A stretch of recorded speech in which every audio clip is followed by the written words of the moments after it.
Keir Starmer has done what many believe to be impossible, and he did it live on national television. After weeks of mounting pressure, a public petition that gathered over 3 million signatures, and a crushing defeat in the 2025 by-elections, the Labour Party leader was finally forced to yield. What had until recently been whispered in corridors has now erupted into full public view. The United Kingdom is heading into a snap general election. This is not a media strategy or calculated PR move. It marks the collapse of a central promise. Starmer, who had publicly vowed to see out a full term regardless of the political cost, has succumbed to the growing wave of national outrage. In a televised address, he dramatically reversed course, leaving even his closest allies stunned. The petition, once dismissed as background noise, has now reshaped the British political landscape. Outside Parliament, the reaction was immediate. Reform UK supporters celebrated the dramatic turn of events, while Labour plunged into internal crisis. It all began with a seemingly simple question: would you resign if defeated? At the time, Starmer responded with a confident smile and a firm no, but as public anger and internal rebellion mounted, that smile vanished. When he finally accepted responsibility, few believed he truly meant it. It was hard to imagine that the man who had rebuilt Labour in his own image would now relinquish control.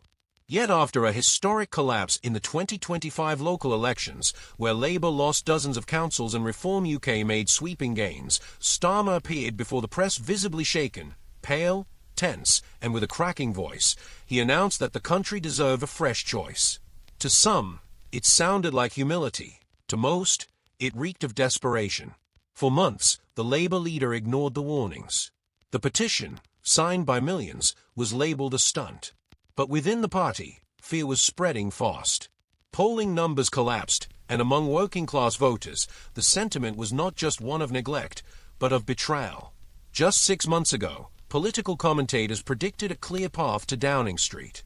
Today, the party stands on the edge of collapse. The pledges that once propelled Starmer to leadership were quietly abandoned. His image as a principled reformer faded.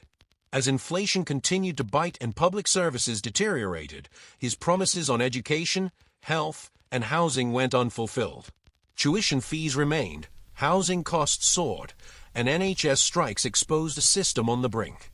His 10 campaign pledges, protecting the NHS, scrapping fees, nationalizing key industries, taxing the rich, were dropped.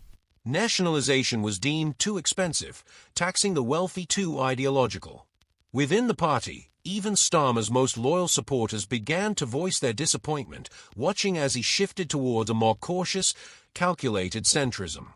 It was then that the public, driven by frustration, took the lead through the now famous petition. What began as a collective outcry became a national reckoning. Parliament was forced to take notice. MPs were flooded with emails, phone calls, and street demonstrations. It was no longer about the future of one politician, it was about institutional accountability. At the same time, Reform UK capitalised on the discontent sweeping traditional Labour heartlands. Voters Starmer had pledged to stand up for abandoned him in droves. Local elections confirmed this exodus. Towns and cities that had backed Labour for generations turned their backs with resolve. For many, the party no longer reflected their values or their needs. It had simply stopped listening. When Starmer announced the snap election on live television, it was not perceived as decisive leadership. It was seen as an admission of defeat. Streets filled with reaction. Social media exploded. Reform UK hailed it as a democratic victory. Meanwhile, long-standing Labour strongholds responded with disbelief. This wasn't the move of a confident leader, it was the collapse of one. His downfall didn't come overnight. It was gradual, avoidable, and entirely self-inflicted. His pledges were abandoned. The warnings ignored. His connection to voters severed. The man who once promised a new way of doing politics had become the embodiment of hollow centrism. His public appearances, detached and evasive, only pushed voters further away as they searched for authenticity and answers. Now, with the UK on the verge of one of the most consequential elections in recent memory, one unavoidable question lingers: can someone so out of touch still hope to lead a country searching for direction? His robotic delivery and vague rhetoric stand in stark contrast to the direct, energetic tone of Nigel Farage, whose party has taken to the streets, speaking plainly while Starmer remained buried in policy briefs and platitudes. The result, a fractured Labour Party, damaging internal leaks, volunteers walking away, donations drying up. The petition, with its 3 million signatures, became the symbol of his collapse. Still, Starmer said nothing, hoping the storm would pass. But it didn't.